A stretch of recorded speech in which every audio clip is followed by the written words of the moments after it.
Hey fam, Ms. Eden here with you for a much overdue December 2024 astrology update and overview.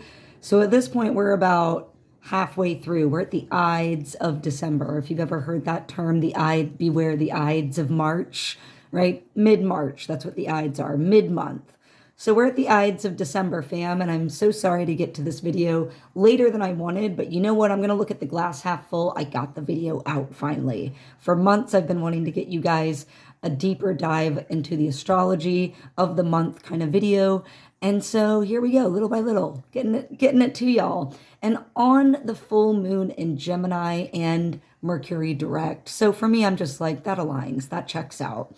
Maybe there is a reason to the season and the energy for why this video is coming out now. Because I think a good piece, it doesn't always need to be predictive, why we're looking at astrology, why we're looking at the energies in the world. Pardon me, I just got to adjust something on the phone. But it's important for also like looking back and maybe getting some clarity and confirmation on things that we've been going through, vibing and feeling. So let's get into it, beautiful fam.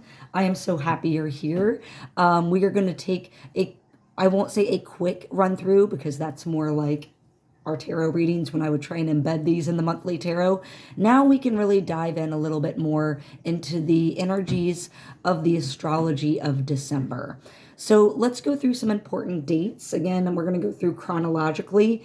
And you'll notice, again, being that this video is coming out on the full moon, December 15th, a lot of this stuff will have already passed, but it will be really good for us to think about, what was happening during that week, during that period? How was it feeling? How was I feeling? What was the outer world doing around these times? So let's dive in. Thank y'all before we do to all of you subscribers, all of the fam, all of those of you who have liked, commented, shared, subscribed.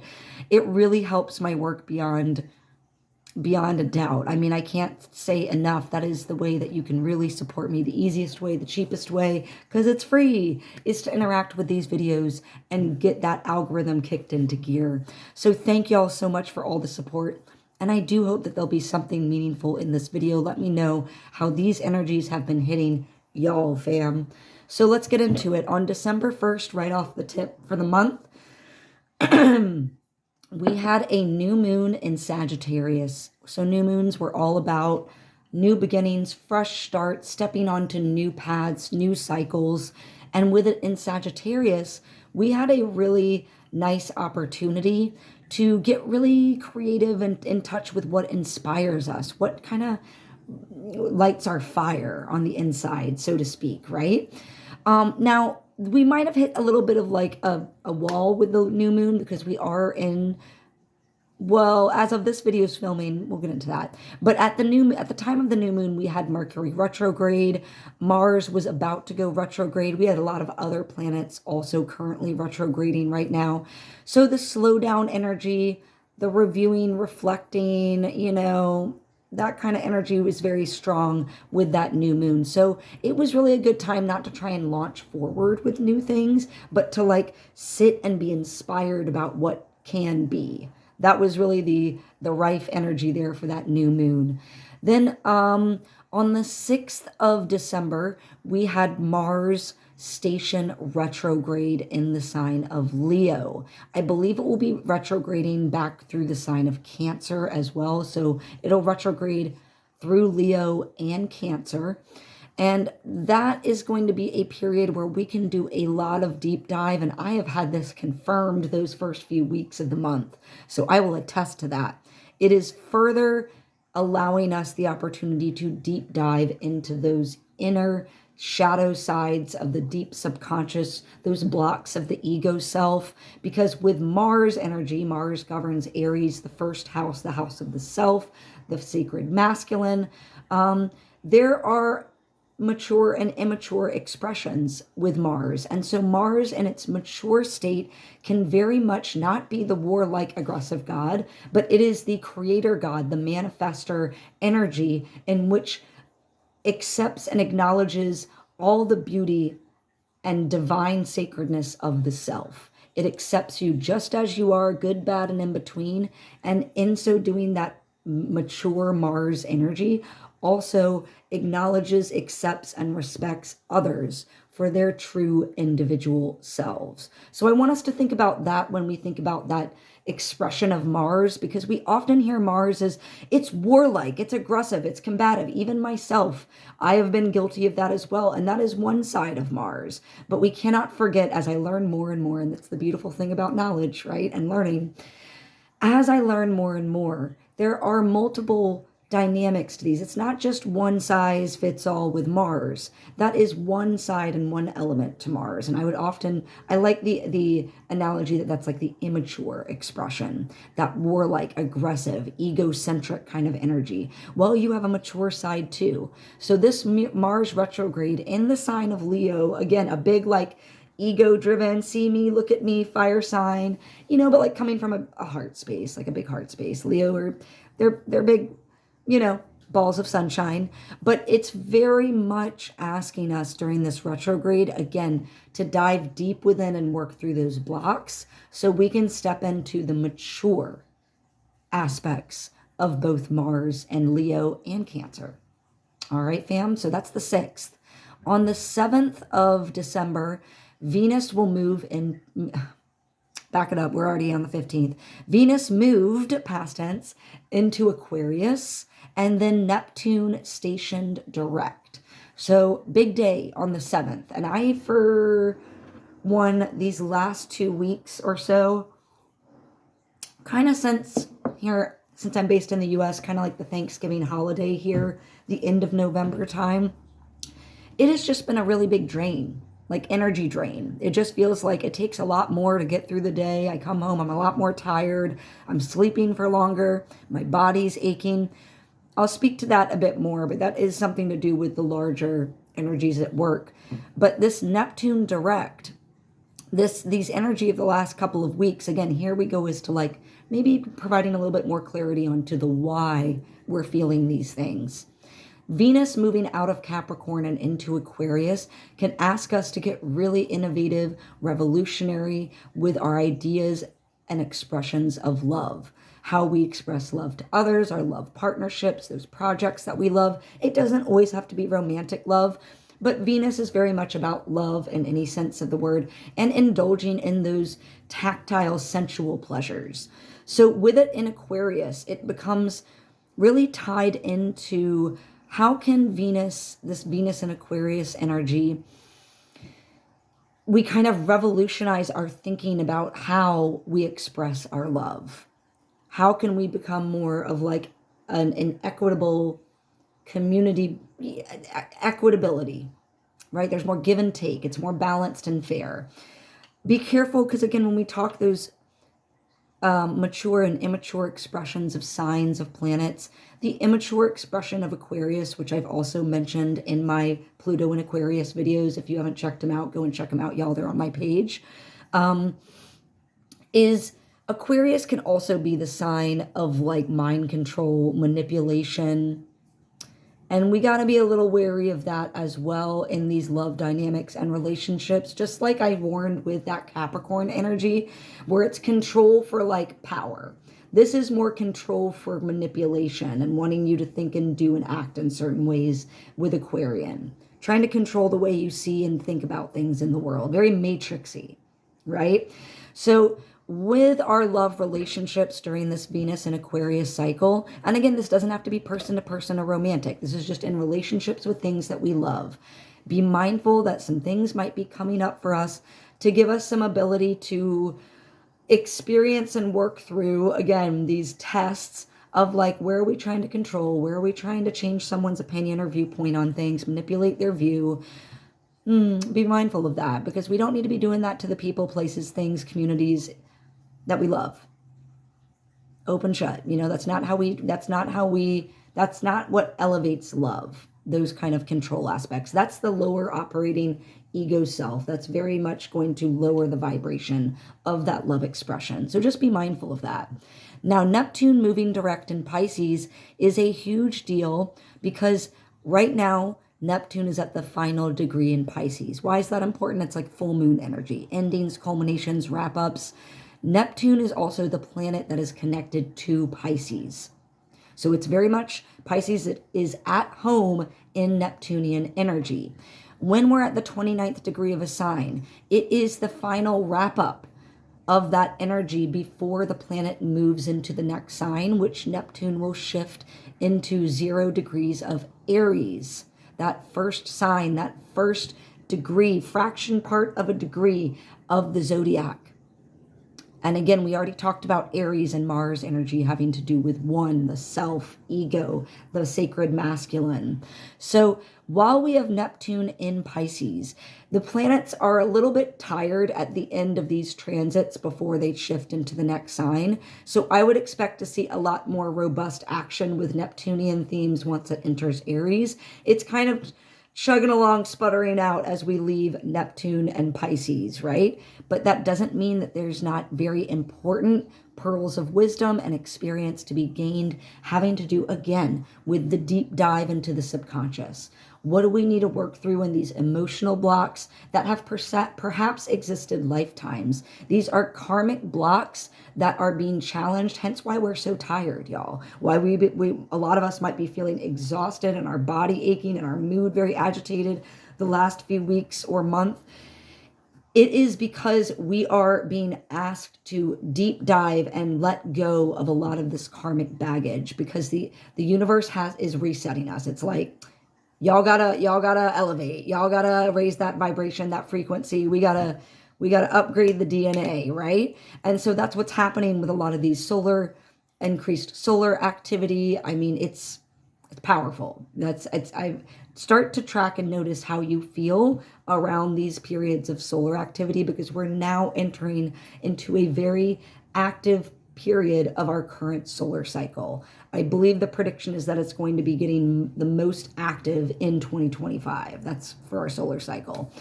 Yeah, so y'all feeling it? Y'all ready?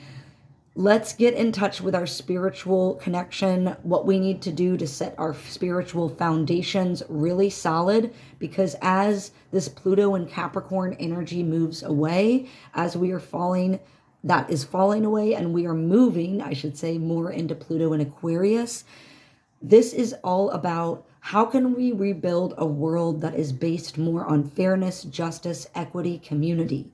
Again, not based on control, manipulation, and not being in control of our emotions, overindulgence, giving in to the ego self and all of its minute wants on the material world.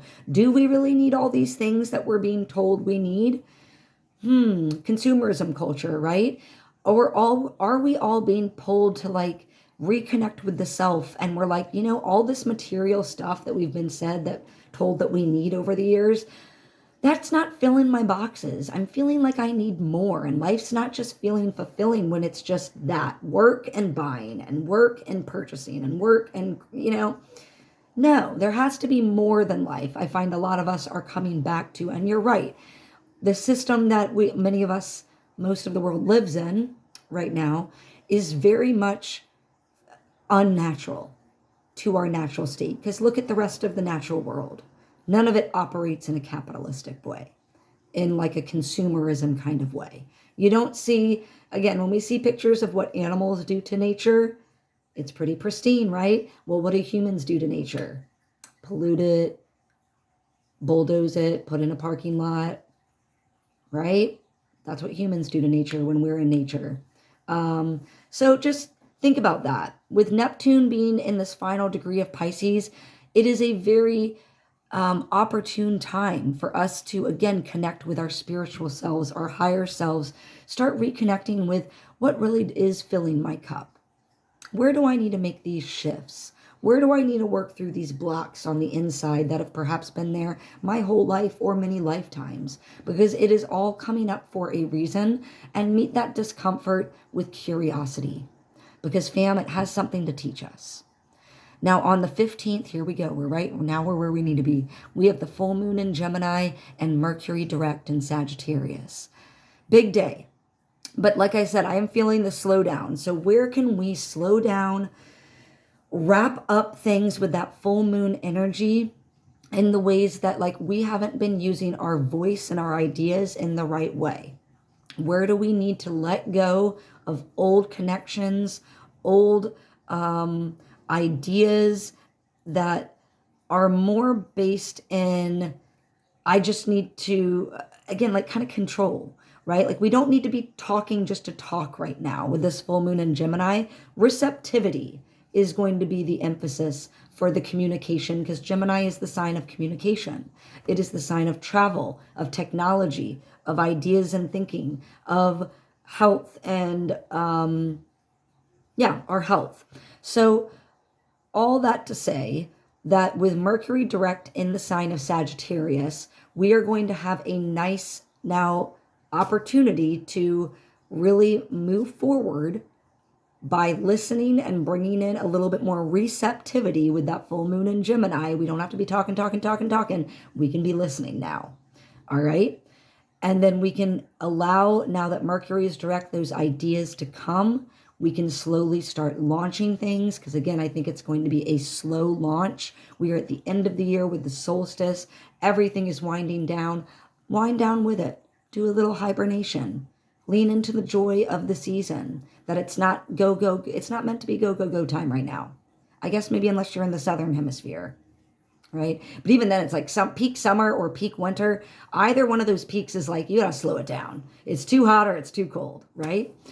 So really we can start moving forward and start feeling a little bit of release from the heaviness of these last couple weeks with this full moon in Gemini. Do your clearing exercises, your practices, your meditations, your candle work ceremonies, your intentions, your walks in nature. Do the work that's going to clear those blocks that are keeping you from communicating efficiently, from knowing kind of the direction you want to go, from those communities and people that are just holding you down instead of lifting you up. All of that can be cut now. All of it can be cut. And I think that's why Mercury direct is going to be a slow roll. We're going to feel that Mercury's not going to be fully out of that retrograde energy for a couple of weeks. So I'd say by January 1st, you're good to go. Use these last couple of weeks to really cut up, clean up, do the inner work, take the time you need, say no to the commitments or to those things that you're not feeling you can commit to. Like if it's too much with the family, say no, or say yes if you're feeling up for it. This is about you time. And again, we are shifting that like lower operating ego you and connecting with the higher self and checking in with that higher self and being like, all right, boo, what do we need? What do you need right now? Because I love you. I support you. Maybe I haven't always been the best, but I'm here now. What do you need? And that's very much what this end of the year period is calling us to check in with. That is the positive expression of working with that ego self, that higher operating, right? Where we're not holding ourselves down, we're lifting ourselves up. Now on the 21st, coming up, actually I should say on the 20th, we have the start of Yule. So for those of you who are into all the witchy stuff, the first day of Yule starts on the 20th. So get your plans ready. Then on the 21st of December, we have the solstice. So for those of us here in the northern hemisphere, that's the winter solstice, the shortest day of the year. For those of you in the southern hemisphere checking this video out, hey, and it is the summer solstice for y'all. So the longest day of the year. And I do hope that this day is very magical and powerful for all of us, because this portal day, along with the 12/12 of December, that was a big portal day too. We had a lot of energy activation, frequency, like raising our vibrations. I'm not sure how to articulate it beyond that, but that the solstice, that 12/12 and 12/21, and look at how those numbers are interrelated, right? They're almost like palindromes and they're all the same. 1 2 2 1 1 2 1 2. Fascinating, right? So these are big portal days. I would expect with between the 12th of December, the 15th with that full moon and Mercury direct, and then the 21st being the solstice, boom, boom, boom. These are going to be huge portal energy frequency upgrade days for humanity. And what does that mean? That means we might be feeling a little extra drained, a little extra irritable, a little extra achy in our bodies, headaches, anxiety.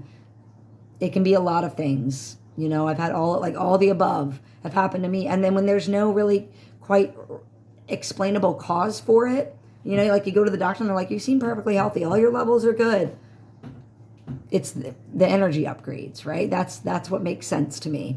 Now, on the 21st, we also have the start of Capricorn season. So happy early birthday to my Capricorns, all right? We're getting into Capricorn season, all about that. Where can we get really structured and get organized during this hibernation and slowdown? But remember that Capricorn is the sea goat. So yes, it is a land animal, very grounded and structured, but it also has this sea fish element, right? So it can dive into the subconscious and into the waters of spirit. And then the thing about Capricorn, again, that mature expression, is then it has the ability to ground that, all that it learns in that deep subconscious water.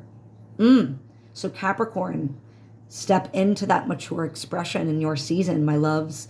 And finally, on the 30th of November, we have a new moon in Capricorn. So the first of the month, we had a new moon in Sagittarius. And then on the 30th of the month, right before the New Year's, calendrical New Year, because we got a lot of New Years. We got the Chinese Lunar New Year. We have the astrological Lunar New Year usually in February, give or take around. And then we have the astrological New Year in March. I will be celebrating all three because it's important to celebrate every milestone we can. Live in that joy and that happiness, in that energy of celebration and light. So yeah, new moon in Capricorn on the 30th, taking us into 2025, which is going to be a fast, action-packed year, y'all. Enjoy this slowdown while we got it, because 2025, my goodness, enjoy the slowdown in the holidays. I will tell you that. You might be looking back on this season, if you didn't take that slowdown, being like, damn, I wish I rested. So take the slowdown, all right? That seems to be the theme that keeps coming out my mouth that Spirit wants me to communicate with you. Enjoy that new moon energy for setting and grounding all new intentions for new paths that are coming your way, because we have a lot of exciting opportunities, doorways, and again, just experiences. We can really break out of the box and start thinking in ways that we've never thought before. We are going to start having experiences and understandings about the workings of the world that we have lost touch with as humanity, and or have not really ever had the experience of collectively as humanity. So I'm really excited for the future. I'm a little wary, too, because I know it's going to be a lot of change. We've got a lot of shifting, but hey, the only constant in life is change, right, fam? So for the month of December, enjoy that slowdown, enjoy time with self, with the family, with those loved ones and communities, with the warmth and the light. Bring that sparkle into the darkness. Bring that cool down into the heat, again, if you're in the southern hemisphere. And definitely go inward. This is really that really last, I won't say last time, but like while the energy kicks off in 2025, let's go inward now, because there's going to be so much outward stuff happening that we're going to need to get our foundations solid. Okay? Our tools for grounding ourselves is what I mean, and our connection with our spiritual self as well. So much love, send in, y'all, fam. Thank you for watching. If you haven't already and you like this video, hit that like button, hit that subscribe button, and become one of the community. Sending y'all much love for December, for the solstice, and for the new year. Bye, fam.